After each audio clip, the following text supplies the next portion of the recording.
Universal Music Group, also known as UMG, is a multinational music corporation. UMG is the biggest music company in the world and one of the big three record label groups. Among the artists published by UMG labels are Taylor Swift, Bad Bunny, The Weeknd, Drake, Billie Eilish, Justin Bieber, Adele, and many more. Amid the music industry's digital transformation, Universal is redefining what a modern label should look like, as it has already signed licensing agreements with more than 400 platforms worldwide over the last few years.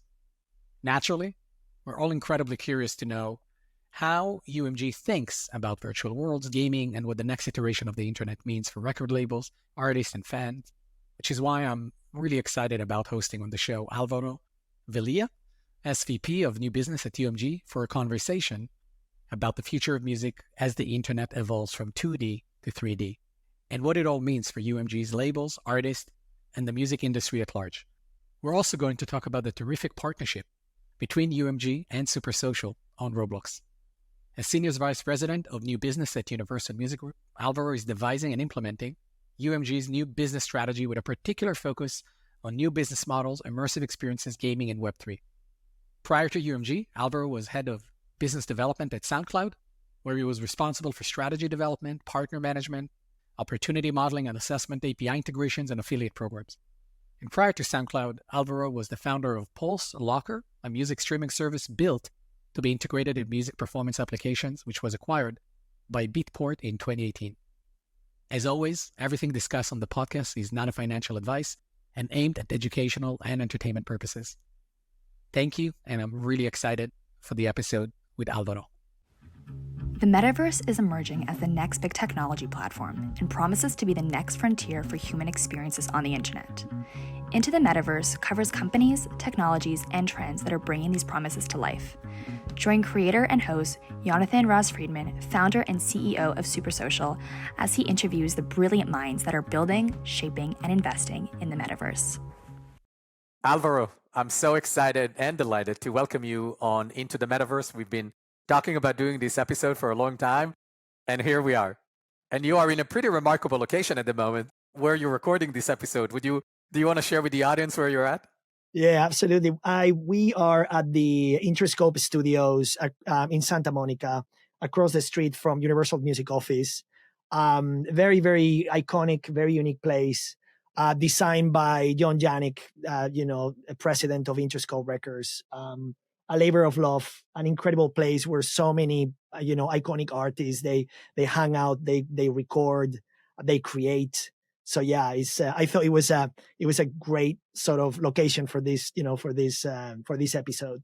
100%. Well, I'm excited and ready to get in. So, Alvaro, I've been fortunate on the podcast to speak to many brilliant minds who really are helping to build and popularize this new category, this new space of large-scale virtual worlds that are reimagining interaction on the internet. And this is why I like the first question I like to ask every guest who comes on the podcast. For you, I know it's a very disputed word, but I like to ask it nonetheless. When you hear the word the metaverse, what does it mean for you today? I think about it as sort of like a directional, North Star. And when I think about the metaverse, I think about it, as a combination of a few different technologies that have existed for a long time, and that they're getting to a point, kind of like of maturity, where we're starting to see things that are being remarkable. I think about the industrial metaverse. I think about all the, the new interoperability protocols that have been developed. I'm thinking about all the new expanded reality tools. I'm thinking about all those applications. And then obviously I think about entertainment as a corner of the metaverse where we live. And it's really, really fascinating. So before we dig in even further on this, and I like how you also connected the fact that not only is it a set of technologies that connect together, but it's also a moment in time where the way we are interacting online, the way people communicate, consume information, entertainment, and socialize is really drastically changing. But I want to jump in personally on your journey, because you have gone from being part of world-class kind of music events in Ibiza, in Spain, which, many people who listen to this podcast, I'm sure, are well familiar with how iconic Ibiza is in the world of music, So you went from there all the way to working at Universal Music Group, the largest music company in the world. Walk us through that journey, and what are some of the things that you've seen of how technology amplify and changes the way music is not only made but is consumed? Yeah, that's a great question. So, I think probably one of the unique things about my journey is that I spent half of my career working in the sort of like the music industry. And eventually I landed in Pasha, which is, one of the most iconic brands in Ibiza, working for the Urgel family, for Ricardo and Hugo and Danny Whittle, and a very unique and iconic team that back then was basically at the helm of the brand. And I was the head of of the small record label that Pasha had. So I was not really that involved in throwing parties, although I I studied sound engineering, and I've been all my life like involved in music production, always as a hobby, DJing. I've been always really really interested in the creator part of this space. But at that time, I think that time in late 90s, early 2000s in the music industry, especially working for a brand like Pacha, it was a very sort of transformational period because, speaking of technologies, we were going from really vinyl and the analog sort of world to really the sort of like the digital revolution. So yeah, that was a very transformational time. I think very exciting for a lot of people. And from there, obviously, 2008, I moved to San Francisco to work for On Records. My friend Chris Smith, where I have the opportunity to work with incredible sort of independent talent. From Bass Nectar to Mark Farina, People Under the Stairs, Groove Armada, Underworld. And I was lucky enough to come up with a concept to launch the first music streaming service, for DJ applications, called Pulselocker, and to be at the right time, with the right team, with funding to be able to build it. So it was a real privilege. And what have you seen from Pulselocker, which I've kind of introduced in the intro to this episode? What are some of the similarities that you've seen from Pulselocker, which was very early days of streaming, right? Even Spotify took so long until it really picked up steam. What are some of the similarities that you've seen all the way from your experience with Pulselocker to then joining SoundCloud, and what is happening now with streaming, UMG, virtual worlds, gaming, Web3? I mean, we're talking about almost a confluence of new technologies over the past 3 to 4, 5 years that are on the back of the music industry figuring out how to live and thrive on top of streaming, which was a massive disruptor and ultimately an innovator for the music industry. What are some of the similarities that you've seen in that first chapter of technology and music that you look at where we are now and you feel, yeah, we've been there before, and this is what worked and this is what didn't, or here is what we have to avoid in order to ensure that the music industry can continue and thrive? Yeah, that's a great question. I think if there is a theme to my career is the love for creativity, for artistry, and for creators.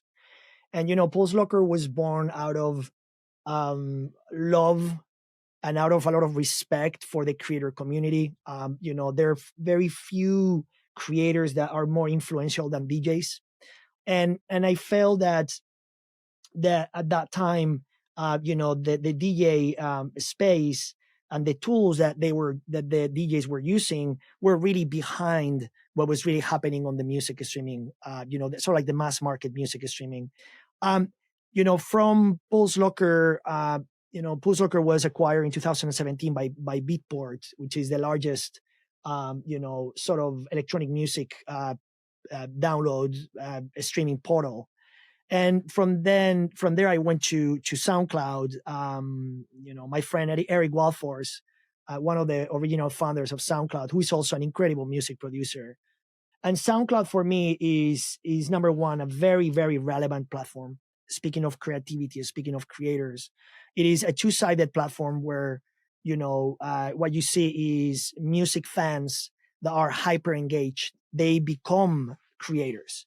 And that, I think, is a really interesting theme Speaking of platforms like Roblox and the Metaverse, in which you have these large platforms where players become creators and creators play games. And that, I think, is a really, really interesting theme that really fascinates me about the metaverse in general and these open world platforms that you are so familiar with, and that it represents, in my opinion, a very sizable opportunity in this particular moment in time, where there is a new generation of players that really perceive gaming and creativity in a very different way, right? Like, as you well know, the creator tools, the space have been so democratized that anybody, with some basic training can develop and publish games.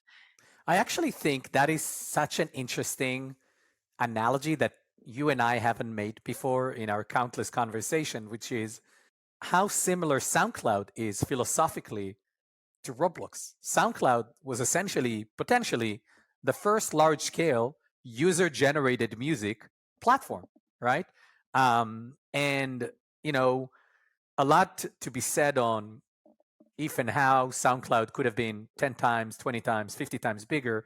That's for a different podcast, for a different episode. But I do believe that what you described here is exactly what we're seeing in platforms like Roblox, Fortnite Creative. The players, the users, are the ones that are becoming creators. Now, of course, there's businesses being built. Supersocial is one of them. There are many more studios being built on top of the Roblox creator ecosystem. But even a lot of these studios and a lot of these companies employ creators who have grown on the Roblox platform. And it's really interesting to think about the journey of what SoundCloud went through and what does it mean for those next generation platforms. But it's a really interesting analogy that I haven't thought about actually before in our previous conversations. And I think to add to that, I think, and going back to your original question, what you see is that that type of music fan, and I would argue that type of player, right, are incredibly resilient from a sort of like from an engagement standpoint, right? These experiences typically are experiences in gaming across the board. These are experiences that transform sort of engagement and retention into monetization, right? So without the engagement, without the interest, it is really, really difficult to monetize the player. And, one of the most interesting shifts that are occurring in the music industry across the board is the idea that being super serving players is a really smart idea. Because, when you build the necessary conditions for the players or the music fans to engage, you can take them in a journey. And they're going to go from maybe buying the ticket to a concert to buying merchandise to buying a limited edition of, and on and on and on and on and on. And I feel that gaming is pretty similar. 100%. And I think that sort of 360 engagement of users is really unique to what's happening now, in a sense that it's also always on, it's nonstop, because players want to make sure that there is continued injection of content, which I think also poses incredible opportunities for music and musicians, but also incredible challenges when you think about licensing and the business model and so on and so forth, which actually leads me to a thought that I had. You joined UMG just over a year ago, right? About a year ago. And what do you think from the moment you joined until today, in just about a year, what do you think already has changed since the time you joined with regards to how music and artists come to life in immersive platforms like Roblox and beyond? And what are some of the lessons learned you already captured as you observed this sort of wider landscape? Look, I think we believe that there is an amazing opportunity to sort of narrow the distance in between fans and artists. If you look at I would say fan consolidation or player consolidation, right? The gaming space represents a really interesting opportunity. Our thesis is that in the moment when a game goes from using library music to using the Beastie Boys, retention increases 5%. And the way you do that is by creating synergies and working closely with these platforms, and coming up with a kind of like a common strategy to increase the value proposition for them, and to create sort of opportunities and real estate for our labels and our artists, to help them sort of take the narrative to the next level and to connect with fans better. I talk a lot about how I believe the opportunity with virtual worlds is not just looking at it from a marketing perspective, but also turning it into a business asset that can generate revenue, that can actually allow you to invest with clear return on investment, which allows you to think about it as a persistent presence of your brand. No matter if you're a cosmetics brand or an artist, you're a brand, you represent something. And it's interesting how what you just described as the music industry, that every platform where you operate, you want to ensure that there is the opportunity to maximize the value, and moving from a cost center to a profit center, and through that increase the margins of the business overall. And so when you think about the current generation of the large platforms in 3D, and even in specific Roblox, right? And I don't want to kind of put you on the line here, because I know how much I'm well aware of the sensitivities between music and anything that is a IP and a platform like Roblox, because it's user generated. Having said that, I am curious, what do you think are 2 or the 3 most fundamental things that a platform like Roblox should get right in order to ensure a sustainable, mutually beneficial, long-term relationship with the music industry? I mean, I think without getting into details, obviously, I think their economy in general has to evolve. I think that's number one. And I think they're actually doing a great job at the moment at sort of evolving the platform to offer, IP owners better tools that are going to help us, understand better what is happening on the platform, issue takedowns, moderation. I think, in San Francisco last was October, during the RDC conference, I was actually pretty blown away by all the investment that they're making into moderation. The AI investment is absolutely mind blowing. What is coming in the future? So I think evolve the model. I think better tools that include more visibility, richer data. I think for us, one of the most key and important aspects of activating on these platforms is to be able to have access to a new layer of data. And I think from a technology standpoint, I would argue that, as you well know, Roblox has been a walled garden, meaning there are no APIs operating within the space. And I think they should start to change that. That's going to, allow for more immediacy, is going to allow for brands to integrate better, to offer better experiences, and to frankly make the platform more and more attractive for brands, for large catalogs of all kinds. I would add one more thing on top of this Yeah. excellent list, excellent wish list. If you look at the internal environment inside the platform, not inside the experience, but inside the platform, I believe there is a 10x value for Roblox if they are able to build almost like a brand dashboard or a brand page or a developer page or a artist page that people can more meaningfully interact with the brand or the artist. Right? For example, one of the things we are both proud of is the enormous success, the viral success that we've witnessed with the launch of the shop experience for Baby Queen, a Polydor artist that really blew up and created a very simple, two-dimensional shop interface. But what's more exciting is what it generated as a group following for Baby Queen. That group now has more than 100,000 people that are fans of Baby Queen on Roblox. It's almost as big, maybe bigger than some of her social media following. I believe that it would be of an enormous value to both the community and for the developers and the brands and the artists that there is a more interactive way to engage and communicate between the brand, and the fans. A very bad example of that, or a reasonable example of that, would be like the Facebook page, right? Everyone opened a Facebook page back in the day, right? There isn't that comparable yet on the Roblox platform, which makes it very challenging to actually nurture a community and build a community and interact with that community beyond what is happening inside the 3D experience. And I think that's a big area of value that I believe to all stakeholders in the community that I personally keep encouraging Roblox to think about, and hopefully they'll do something about it in the future, because I think it's missing. And that's why you see a lot of experiences, a lot of brands building a Discord server to support the Roblox experience, because there isn't a place for the fans to interact with the brand in a meaningful way.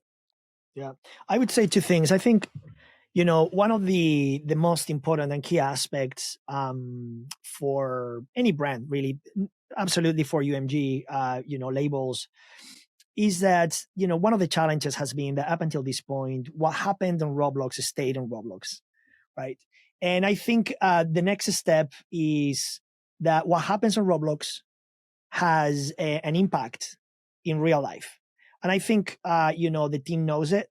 And I think they're thinking along the same lines. The second point that for us is really interesting about Roblox is the idea of deeper discovery experiences, right? In a world in which, this generation of teenagers have been sort of trained to sort of swipe and like and share, right? I think these 3D, more immersive experiences represent a generation for us to sort of offer a deeper layer of discovery. That's a great jumping point to something I'm really excited about talking, which is the special partnership that we have struck between UMG and Supersocial.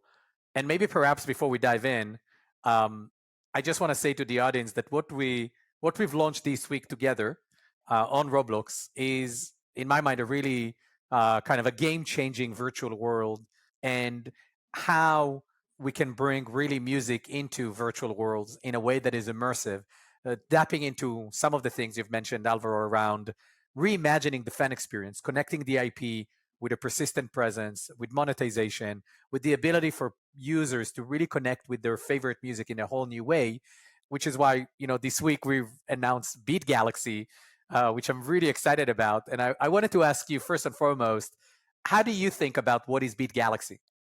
Well, I think there are a number of ways of thinking about Beat Galaxy. It really depends on who I'm talking to, really.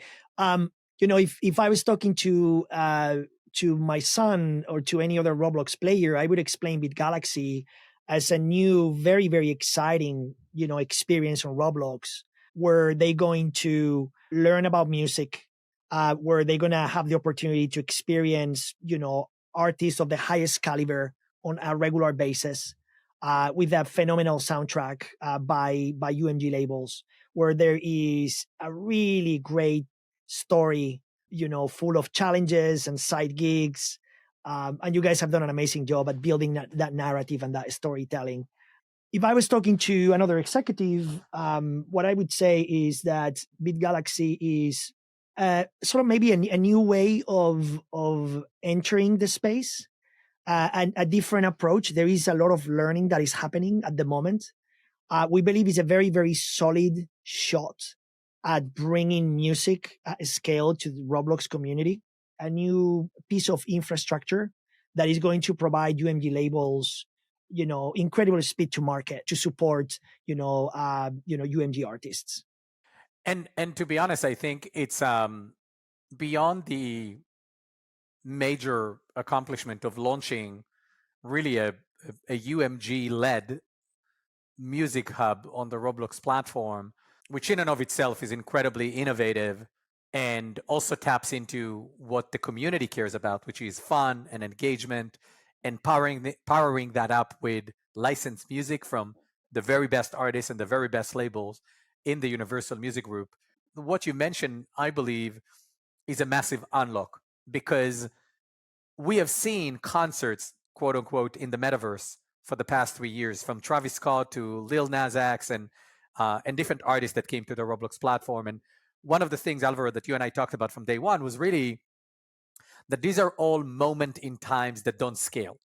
You build a great concert for an artist, and it's fun, and it's cool, and it's a big avatar that dances around, and then the experience disappears, and it doesn't come back, and players don't come back, and there's no reason for the users to continue and engage on an ongoing basis. So you put an investment into something that is a one-off, essentially, that doesn't really have a sustainable endeavor.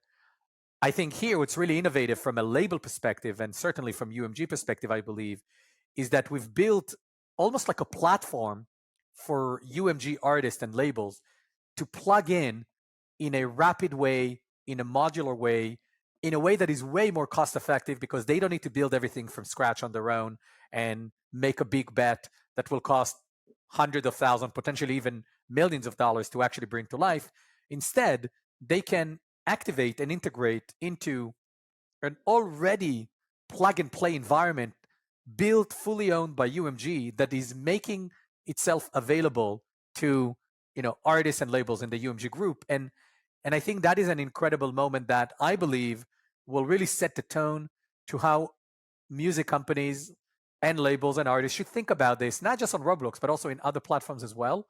And this is why I was so excited about the project, because of that modularity, and because we're really building a world, almost like a world as a service for the artists and the labels of UMG, while building something that is truly, truly fun and engaging for the users.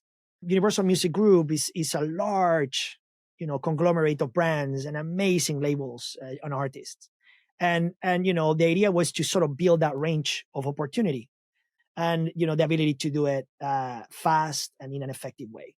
Also, frankly, the ability to experiment and to learn, right? I spent so many years of my life working in product, which I love, and experimentation and course correction and, progressive development, iterative development is a huge part of what we're doing, right? I mean, I feel, one of the most exciting parts about my job is, that we are basically breaking new ground. Well, me personally and Supersocial as a whole, as a team, have been incredibly, proud and honored to be UMG's partners on this journey, and also really learn from you, Alvaro, and also from, Michael Nash, who leads all the digital strategy and operation for UMG, in how you guys really want to shape and not be a follower, but actually be the shapers of what the music of the future should look like as it comes to integration into these next generation platforms.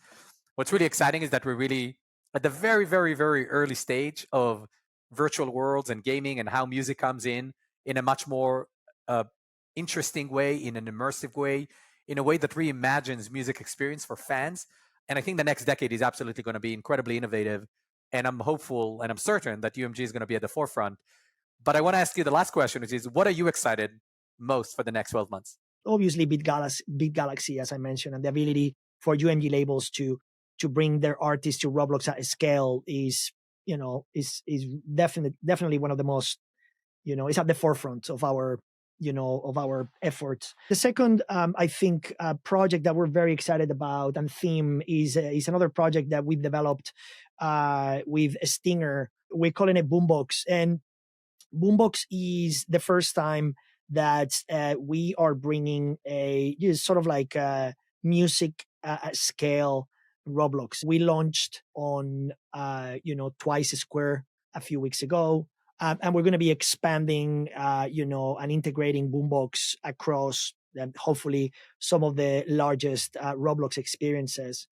Speaking of this idea of being able to take what happens in Roblox out of Roblox, this is the first time that play events are going to be billboard eligible, meaning that incredible multiplier and social effect that exists in Roblox is going to have sort of an impact on real life charts, so to speak. So that is that's another really important theme for us.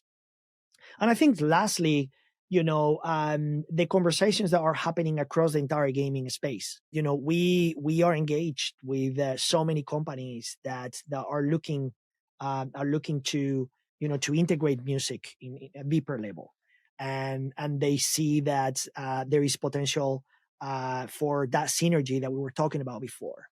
Those sort of synergetic relationships that are going to be beneficial for both.